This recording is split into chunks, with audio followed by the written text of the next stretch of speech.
മാസപ്പടി കേസിൽ CMRLന് വീണ്ടും തിരിച്ചടി. SFIO കുറ്റപത്രത്തിന്റെ അനുബന്ധ രേഖകൾ ഇഡിക്ക് നൽകരുത് എന്ന വാദം കോടതി തള്ളി.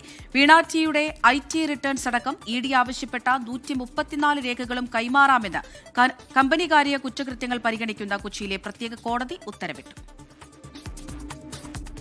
മാസപ്പടി കേസിൽ തുടർച്ചയായി തിരിച്ചടി നേരിടുകയാണ് CMRL. SFIO കുറ്റപത്രത്തിന്റെ രേഖകൾ ഇഡിക്ക് അനുവദിക്കുന്നത് നിയമപരമായി ശരിയല്ലെന്നായിരുന്നു CMRLന്റെ വാദം.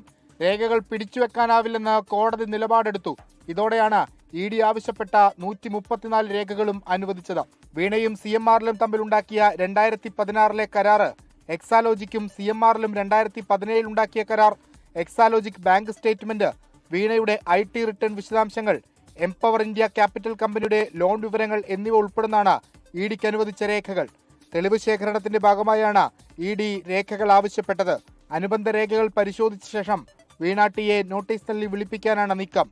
വിഷ്ണു സുരേഷ്, 24, കൊച്ചി.